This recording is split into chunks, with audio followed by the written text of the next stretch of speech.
MP ఎన్నికల్లో పరువు నిలబెట్టుకోవడానికి జోరుగా బస్సు యాత్ర చేస్తున్న బీఆర్ఎస్ అధినేత కేసీఆర్ కు గట్టి షాక్ తగిలింది. ఆయన ఎన్నికల ప్రచారంపై ఎన్నికల కమిషన్ 48 గంటల పాటు నిషేధం విధిస్తూ నోటీసులు జారీ చేసింది. దీంతో కేసీఆర్ మహబూబాబాద్ లో తన ప్రచారాన్ని నిన్న రాత్రి 8 గంటలకు పూర్తి చేసి ఎర్రవెల్లి ఫామ్ హౌస్ కు వెళ్లిపోయారు. తిరిగి శుక్రవారం రాత్రి 8:30 వరకు ఆయన ఎలాంటి ప్రచారం నిర్వహించకూడదు. ఈసీ నిషేధంపై నేడు బీఆర్ఎస్ లీగల్ సెల్ తో భేటీ కానున్నారు. సిరిసిల్లలో ఏప్రిల్ 5న నిర్వహించిన మీడియా సమావేశంలో కాంగ్రెస్ పార్టీ నేతలను ఉద్దేశించి కేసీఆర్ తీవ్ర అభ్యంతరకర వ్యాఖ్యలు చేశారని, ఇది ఎన్నికల నియమావళికి పూర్తి విరుద్ధమని కాంగ్రెస్ నేత నిరంజన్ రెడ్డి ఈసీకి ఫిర్యాదు చేశారు. ఇక దీనిపై కేసీఆర్ వివరణకు ఈసీ సంతృప్తి చెందలేదు. దీంతో ఆయన ప్రచారంపై 48 గంటలు నిషేధం విధిస్తూ సీరియస్ డిసిషన్ తీసుకుంది.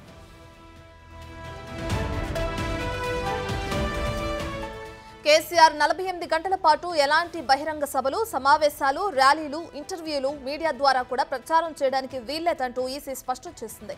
తమ ఆదేశాలను విస్మరించి ప్రచారం చేస్తే తర్వాత కఠిన నిర్ణయాలు ఉంటాయని ఈసీ స్పష్టం చేసింది. సిరిసిల్లలో ఎన్నికల వ్యవహారాల బాధ్యులైన అధికారులు తెలుగువారు కాదని, తెలుగు మాండలికాన్ని అర్థం చేసుకోలేరని అన్నారు. తన వ్యాఖ్యలకు ఇంగ్లీష్ ట్రాన్స్లేషన్ సక్రమంగా లేకపోవడమే కాకుండా వక్ర భాష్యం చెప్పారని ఆరోపించారు. కాంగ్రెస్ నేతలు కొన్ని వ్యాఖ్యలను ఎంపిక చేసుకుని తనపై ఈసీకు ఫిర్యాదు చేశారని, కాంగ్రెస్ విధానాలు, హామీల అమల్లో వైఫల్యాన్ని మాత్రమే తాను ప్రస్తావించానని పేర్కొన్నారు. ఎన్నికల కమిషన్ 48 గంటల పాటు తన ప్రచారాన్ని నిషేధిస్తే 96 గంటలు అవిశ్రాంతంగా బీఆర్ఎస్ కార్యకర్తలు పనిచేస్తారని కేసీఆర్ అన్నారు.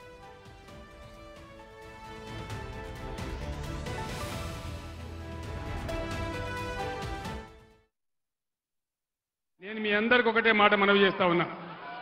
ఇవాళ ఎలక్షన్ కమిషన్ ఆఫ్ ఇండియా నా మీద నిషేధం విధించింది. 48 గంటలు కేసీఆర్ ప్రచారం చేయొద్దని, ప్రచారంలో పాల్గొవద్దని నా మీద నిషేధం విధించింది. మీ అందరు నేను ఒకటే కోరుతా ఉన్నా, ఒకటే మాట మనవి చేస్తా ఉన్నా. ఇదే రేవంత్ రెడ్డి నీ పేగులు మెడలేసుకుంటా, నీ గుడ్లు వీకుతా అని నా మీద అడ్డగోలు మాటలు మాట్లాడితే ఇదే election commission of India Revanth Reddy మీద నిషేధం పెట్టలేదు.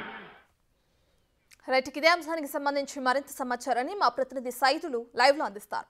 సో సైదులు, ఎంపీ ఎన్నికల్లో అటు ప్రచారంలో భాగంగా కొన్ని కామెంట్స్ చేశారు కేసీఆర్. దానికి సంబంధించి కాంగ్రెస్ నేతలు ఈసీకి ఫిర్యాదు చేయడం జరిగింది. 48 గంటల పాటు ఆయన పైన నిషేధం కూడా విధించారు. అయితే దీనికి సంబంధించిన డీటెయిల్స్ ఏ విధంగా ఉన్నాయి? 48 గంటలు అంటే మళ్ళీ తిరిగి ఆయన ఎప్పుడు ప్రచారంలో పాల్గొనే అవకాశం కనిపిస్తుంది?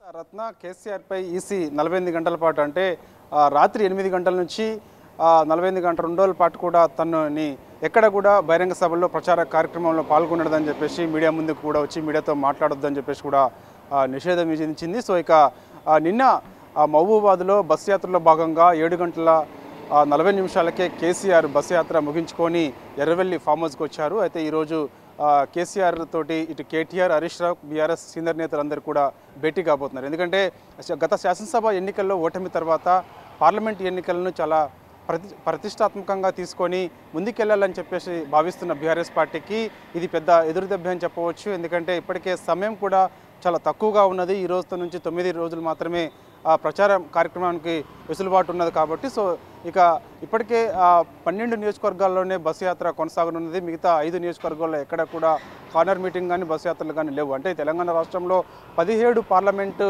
నియోజకవర్గాలకు సంబంధించి కేసీఆర్ బస్సు యాత్ర రూట్ షెడ్యూల్ ఏదైతే ఉందో అది సంబంధించి 12 పార్లమెంటు నియోజకవర్గాలు మాత్రమే ఉంది. అయితే ఈ 2 రోజుల పాటు అంటే ఈరోజు జమ్మికుంటలో, కరీంనగర్ పార్లమెంట్ పరిధిలో ఉన్నటువంటి జమ్మికుంటలో కేసీఆర్ రోడ్ షో ఉన్న నేపథ్యంలో, అదేవిధంగా రేపు రామగుండం, అదేవిధంగా వెల్లిండి, మంచిర్యాల, సో ఈ విధంగా 3 రోజుల పాటు కూడా ఎక్కడ కూడా కేసీఆర్ బస్సు యాత్ర, రోడ్ షో, కార్నర్ మీటింగ్లు ఎక్కడ కూడా ఈసీ విధించిన నేపథ్యం, ఈసీ అతని ప్రచారం నిషేధం విధించిన నేపథ్యంలో ఎక్కడ కూడా ప్రచారం నిర్వహించకూడదు కాబట్టి, సో ఇక రూట్ షెడ్యూల్ ఎక్కడ కూడా మార్పులు చేర్పులు చేసుకుంటారా లేకపోతే యథావిధిగా కొనసాగుతుంది అనేది కూడా మనకి కాసేపట్లో కూడా క్లారిటీ వచ్చే అవకాశం కనిపిస్తుంది. ఎందుకంటే 10 గంటలకి ఎస్ రత్న.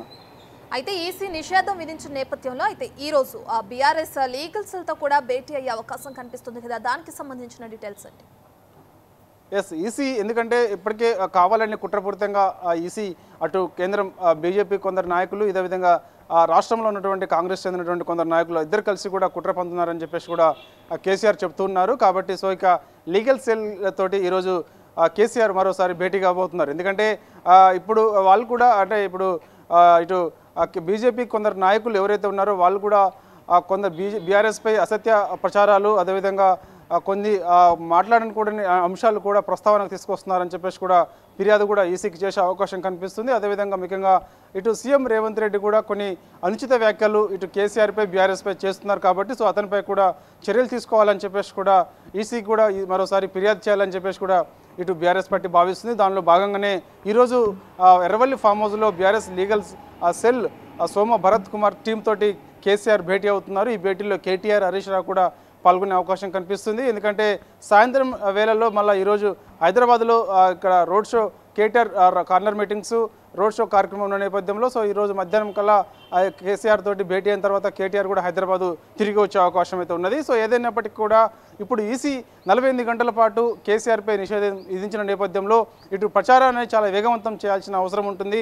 ఎందుకంటే 9 రోజులు మాత్రమే గడువు ఉన్న నేపథ్యంలో సో ఇక బీఆర్ఎస్కి పెద్ద దెబ్బే అని చెప్పవచ్చు. ఎందుకంటే మిగిలిన కాన్స్టిట్యున్సీలు ఎలా ప్లాన్ చేస్తారనేది కూడా తెలియాల్సి ఉంది. ఎండల తీవ్రత కూడా చాలా ఎక్కువగా ఉన్నది. ఎండల తీవ్రత ఎక్కువగా ఉండడం కారణంగానే ఒక్కొక్క పార్లమెంట్ నియోజకవర్గం పరిధిలో ఉన్నటువంటి ఒక్కో అసెంబ్లీ నియోజకవర్గంలో KCR road show corner meetings ఏర్పాటు చేసుకుంటూ వస్తున్నారు. అయితే ఈరోజు 9వ రోజు జమ్మికుంటలో ప్రచారం చేయాల్సి ఉండే కానీ ఇక ఈసీ విధించిన నేపథ్యంలో అంటే ఎక్కడ కూడా ప్రచారం చేయకూడదని చెప్పేసి కూడా చెప్పిన నేపథ్యంలో సో ఇక తను ఫామ్ హౌస్కే పరిమితమయ్యారు. కాబట్టి సో ఇక చూడాలి యథావిధి ఎట్లా ప్లాన్ చేస్తారు ఏంటి అనేది కూడా కాసేపట్లో షెడ్యూల్ కూడా వచ్చే అవకాశం కనిపిస్తుంది. ఏదైనప్పటికీ కూడా బీఆర్ఎస్ అధినేత కేసీఆర్కి మాత్రం ఈసీ పెద్ద షాక్ ఇచ్చిందని చెప్పవచ్చు. ఎందుకంటే కాంగ్రెస్ పార్టీపై అనుచిత వ్యాఖ్యలు చేసిన నేపథ్యంలో గతంలో కూడా ఇలాంటి వ్యాఖ్యలు చేశారని చెప్పేసి కూడా చెప్పిన నేపథ్యం కనిపించింది. సో ఇక మొన్న సిరిసిల్లలో మాత్రం కేసీఆర్ చేసిన వ్యాఖ్యలు ఏదైతే ఉందో చాలా కాంగ్రెస్ పార్టీ కూడా చాలా సీరియస్గా తీసుకుంది. కాంగ్రెస్ పార్టీ చెందినటువంటి నిరంజన్ రెడ్డి కూడా ఈసీకి ఫిర్యాదు చేశారు. కాబట్టి సో ఇక వ్యాఖ్యలకు సంబంధించి ఈసీ ఎవరిని అడిగినప్పటికీ కూడా కనీసం బీఆర్ఎస్ లీగల్ సెల్ ఎటువంటి సంప్రదించలేదు. కానీ ఒక వివరణ మాత్రం మరో వారం రోజులు గడువు ఇవ్వండి అని చెప్పేసి కూడా మాత్రమే కోరిన నేపథ్యంలో కూడా ఈసీ కొంత సీరియస్ అయినట్టుగా కూడా తెలుస్తుంది. దానిలో భాగంగానే కేసీఆర్పై 48 గంటల పాటు ఎక్కడ కూడా ప్రచారం చేయకూడదని చెప్పేసి నిషేధం విధించింది రత్న. సో ఇక ఈ బీఆర్ఎస్ మాత్రము ఇక ఇప్పటికే ఇప్పుడు కొన్ని కార్యక్రమాలు పార్టీ కార్యక్రమాలు అంటే ఇప్పుడు ఇటు హరీష్ రావు కేటీఆర్ రోడ్ షోలు కార్నర్ మీటింగ్ నిర్వహిస్తున్నారు. కాబట్టి యథావిధిగా మరి ఈరోజు జమ్మికుంటలో నిర్వహించాల్సిన బస్సు యాత్ర రోడ్ షో ఏదైతే ఉందో ఆ ప్లేస్లో కేటీఆర్ కానీ హరీష్ రావు కానీ మరి వెళ్తారా ఏంటి అనేది తెలియాల్సి ఉంది. లేదంటే ఆయా పార్లమెంటు పరిధిలో ఉన్నటువంటి ఎంపీ అభ్యర్థులే స్వయంగా బస్ యాత్ర చేసుకుంటూ రోడ్ షో కార్నర్స్ మీటింగ్ ఏర్పాటు చేసింది. ఎందుకంటే ఎక్కడ కూడా బహిరంగ సభలకు బీఆర్ఎస్ పార్టీ ప్లాన్ చేయలేదు. ఓన్లీ బస్ యాత్రలో రోడ్ షో కార్నర్స్ మీటింగ్స్ మాత్రమే ప్లాన్ చేసింది. కాబట్టి సో యథావిధిగా కొనసాగుతాయని చెప్పేసి ఒకవైపు బీఆర్ఎస్ పార్టీ చెప్తుంది. లేదంటే ఖచ్చితంగా కేసీఆర్ మళ్ళీ తిరిగి జమ్మికుంట నుంచి ప్రారంభిస్తారని చెప్పేసి కూడా చెప్తున్నారు. ఏదైనప్పటికీ కూడా మధ్యాహ్నం ఒక క్లారిటీ మనకి వచ్చే అవకాశం కనిపిస్తుంది. ఎందుకంటే కేసీఆర్ రూట్ మ్యాప్ షెడ్యూల్ మరోసారి కూడా విడుదల అవుతుందని చెప్పేసి కూడా చెప్తున్నారు. లేదంటే మాత్రము ఆయా పార్లమెంట్ పరిధిలో ఉన్నటువంటి నియోజకవర్గాల్లో మాత్రము కేసీఆర్ ఇక బస్ యాత్ర కానీ రోడ్ షో కార్నర్స్ మీటింగ్స్ ఉండవని చెప్పి చెప్తున్నారు. సో యథావిధిగా మళ్ళీ ఎల్లుండి నుంచి కూడా రామగుండం నుంచి కూడా మొదలయ్యి మళ్ళీ కంటిన్యూగా కొనసాగుతాయని చెప్పేసి కూడా మనకి తెలియాల్సి ఉంటుంది. ఏదైనప్పటికీ కూడా మధ్యాహ్నం కల్లా ఇటు బీఆర్ఎస్ పార్టీ నుంచి కూడా బీఆర్ఎస్ పార్టీ వర్గాలు కాసేపట్లో కేసీఆర్ షెడ్యూల్ మొత్తం కూడా మనకి మీడియా ముందుకు ఇచ్చే అవకాశం కనిపిస్తుంది. Right, thank you Said.